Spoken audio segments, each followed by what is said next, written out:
Hi! Jo Marie here. So, ngayon ay gagawa ko ng video about school supplies haul! So, ayun na nga. Mag-i-start tayo sa... So, ayun na nga. Mag-i-start tayo sa ating ball pens. So, ito ang ating mahiwagang recibo. So, ang ballpen natin ay nagkakahalaga ng, it's HBW kasi ito yung pinaka parang durable sa aking gamitin. So, ito ay nagkakahalaga ng 5 pesos each. So, bali 10 pesos. Next naman is itong paper fastener. Kailangan namin to kasi ngayong grade 12, marami ay parang meron kaming research ata na subject. Kaya, may kailangan. At ito ay nagkakahalaga ng 11 pesos. So, ang next naman is itong ating mahiwagang cutter. Yun. Kailangan ko to para sa mga projects. At ito ay nagkakahalaga lang ng 8 pesos. Gusto mo yon? So, ang next naman na binili ko is itong marker. Is Avante marker. At ito ay nagkakahalaga ng 16 pesos. Tipid na tipid. Ang next naman na product ay itong highlighter. Kailangan ko yan para magre-review ako. Alam nyo na. So, Deli accent. Deli.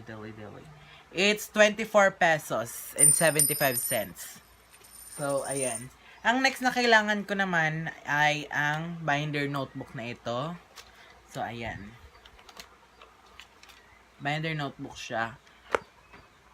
Ang sabi dito ay, leave a little sparkle wherever you go. At ang tatak niya ay sterling.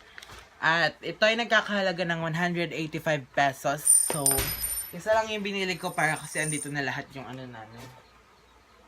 Ang next na binili ko is itong 1/4 sheet of paper. Kasi, syempre pag first day of school, hindi may iiwasan yung isulat ang papel sa isang 1/4 sheet of paper at ipasa sa akin. Oh, diba? Kabisado na. So, ang tatak nito ay Easy Write at nagkakahalaga ito ng 5 pesos and 50 cents. So, ang next naman is itong 1/2 crosswise. O, diba? Ang kapal. Parang mga mukha nung kaklase kong hihingi sa akin kapag exam. Gusto mo yon. So, ito ay nagkakahalaga naman ng 10 pesos only. Easy Write din siya. Mas gusto ko ang Easy Write eh. At ngayong school year, hindi na ako gagamit ng intermediate pad na white. Ang gagamitin ko na lang is itong yellow pad na 7 pods ang tatak. At ito yun.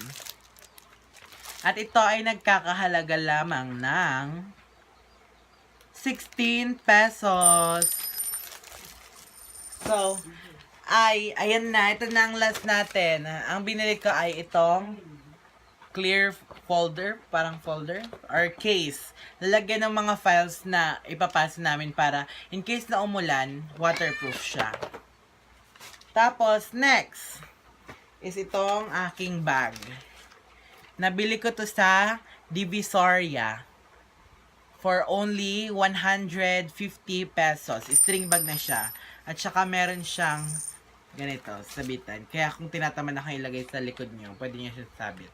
At meron din siyang pa-zipper sa loob. Gusto nyo ba yon? So, I guess, yun lamang for today, guys. So, sana nagustuhan nyo ang aking mga binili. At ilalagay ko na lang yung mga product tsaka yung mga price nila doon sa description box below. So, if you like this video, guys, please give this video a massive thumbs up. Please subscribe to my channel and don't forget to click the notification bell down below so that you will be notified whenever I upload a new video. So, Kung meron man kayong mga suggestions or gustong ipagawa sa aking challenges, huwag niyong kakalimutang i-comment yan sa baba, sa comment box section, para itatry natin kung magagawa natin yun. So, bye!